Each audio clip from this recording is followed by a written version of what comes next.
안녕하세요, 라미입니다.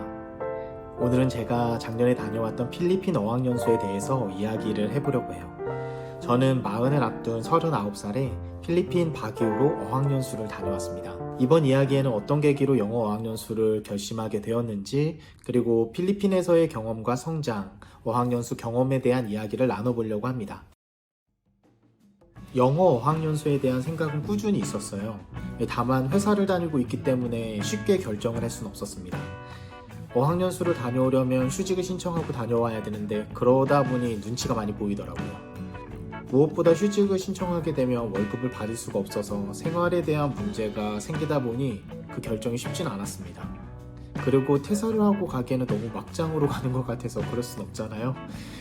배움에는 나이가 중요한 것은 아니지만 막상 40살을 앞두고 보니까 더 지체하다가는 늦을 거라는 생각이 좀 들었어요. 그래서 영어를 공부하려고 필리핀으로 작년에 3달 정도 어학연수를 다녀왔습니다. 그리고 또 다른 동기는 저는 여행을 정말 좋아합니다. 세계 일주를 해보는 것이 꿈일 정도로 여행을 너무 좋아하는데요. 그래서 평소에도 해외여행을 많이 다니곤 해요. 그럴 때면 보통 영어로 소통을 하곤 합니다. 그런데 재미있는 이야기에도 정작 딥하게 끼지 못하고 영어가 부족해서 제대로 된 의사소통을 할 수 없을 때 오는 답답함은 이루 말할 수 없었습니다. 영어를 할 줄 알면 더 많은 것을 경험하고 느낄 수 있을 텐데 라는 생각을 꾸준하게 했었죠.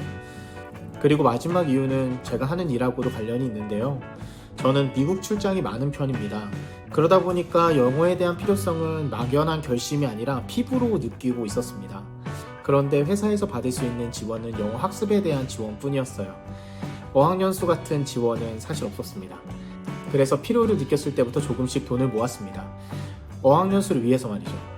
그리고 저는 3개월간 휴직을 하고 필리핀 바기오로 어학연수를 그렇게 떠났습니다. 필리핀 그리고 바기오는 인기 어학연수 지역 중 하나입니다. 우선 필리핀의 경우 영어를 공식 언어로 사용하고 있기 때문에 선택을 했고요. 떠나기 전에 많은 분들이 발음 때문에 걱정을 해주셨는데 그거는 차차 잡아 나가면 된다고 생각했습니다.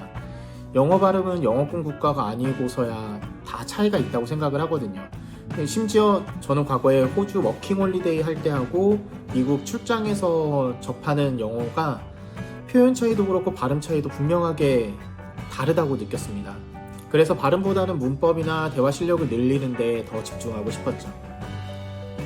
두 번째는 지리적인 특성이었습니다. 산 정상 위에 위치하고 있는 바기오는 다른 큰 도시로 나가려고 해도 버스로 5시간 가까이가 걸리고 도시 내 인프라도 별로라서 특별히 할 게 없었어요. 또한 바기오는 다른 지역에 비해서 기후가 선선한 편입니다. 건기에는 한국 가을 날씨처럼 선선하다 못해 춥기까지 합니다.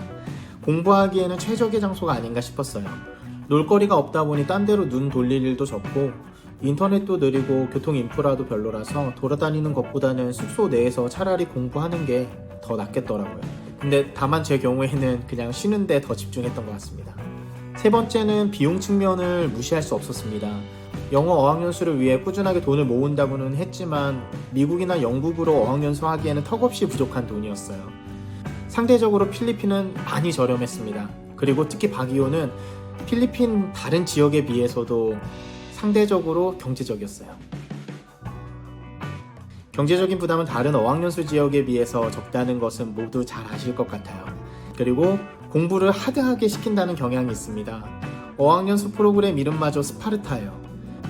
많은 학원들이 스파르타 또는 세미 스파르타 형식으로 나눠지고 각각 형식은 학습 시간, 학습 방법, 규율 등의 차이가 조금씩 있어요.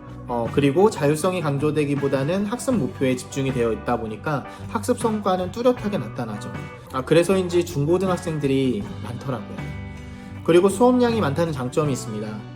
스케줄은 거의 학교처럼 돌아갑니다. 6시간 수업 이후에 야간 수업까지 하면 총 8시간 정도의 수업을 들을 수 있고 본인 선택에 따라 추가가 가능합니다. 또한 수업은 선생님과 1대1로 진행되다 보니 단시간에 스피킹 실력을 늘리는 데에는 최고였습니다. 저는 1대1 수업이 무조건 좋다고 생각하지는 않아요. 그룹 수업을 통해서 다른 사람들의 표현을 듣는 것도 영어 실력을 늘리는 데 도움이 되더라고요.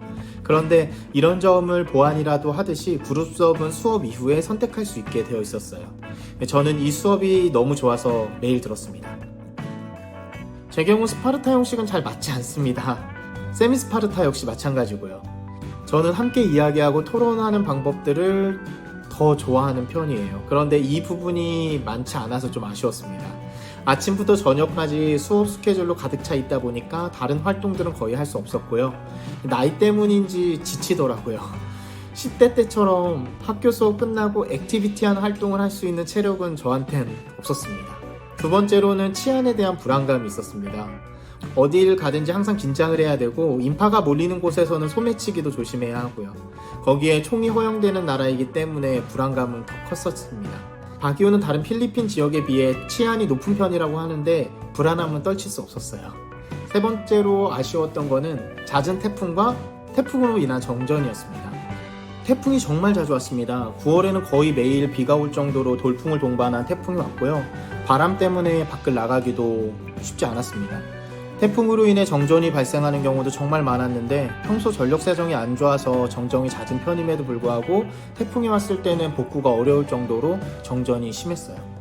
마지막으로 아쉬웠던 건 교통 시스템이 좋지 않다라는 거였어요.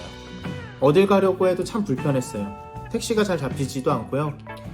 좁은 산길이다 보니까 트래픽도 심하고 또 뺑뺑 돌아가기도 했습니다. 그래서 저는 주말에는 거의 숙소에만 있던 편이었어요. 결론부터 말씀드리자면 짧은 3개월의 어학연수는 성공적이었습니다. 표현력도 늘고 영어로 말하는데 자신감도 생겼죠. 좋은 사람들도 많이 만났고 잊지 못할 친구들도 사귀었습니다. 처음에는 쫄쫄거리면서 나오는 샤워기의 물과 좋지 않은 환경에 경악을 하면서 한국으로 돌아갈까? 하는 고민도 많이 했습니다. 그런데 다시 생각을 해보니까 교통 시스템이 좋지 않다 보니 외출보다는 숙소에서 책을 읽고 공부하는 걸 더 선택을 했었고요. 정전으로 인해서 인터넷이 안 될 때는 독서를 할 수 있는 기회가 되었습니다. 덕분에 정말 책도 많이 읽었고 평소에 시간이 없다는 핑계로 미뤄뒀던 공부들도 다 할 수 있었어요. 또 인터넷이 안 돼서 생각할 수 있는 시간이 늘어나다 보니까 생각의 환기를 얻을 수 있었고요.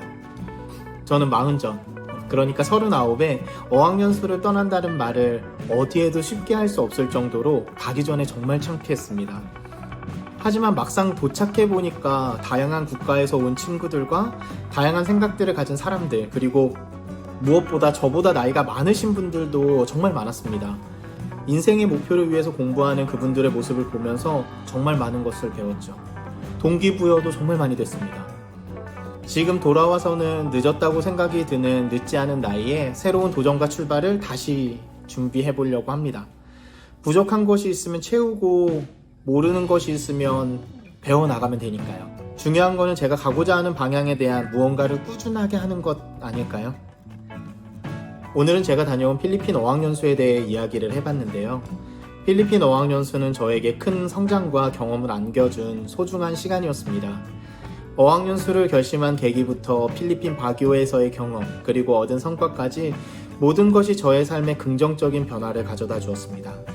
힘들었던 환경의 선택과 어려움을 극복하면서 얻은 성취감은 더 큰 도전과 목표로 나아갈 수 있는 용기가 되지 않나 싶습니다. 저는 늦지는 않았지만 제 입으로 말하는 늦은 나이에 새로운 도전을 위해 준비하고 있으며 중요한 거는 꾸준한 학습과 지속적인 성장이라는 것을 알게 되었습니다. 끊임없이 채워나가고 배워나가며 제가 하고자 하는 방향으로 나가는 것이 저의 큰 목표입니다. 함께 성장하고 배움의 길을 걷는 모든 분들에게 저의 이야기가 도움이 되었으면 좋겠습니다. 영상이 많이 부족하지만 좋아요와 구독 부탁드립니다.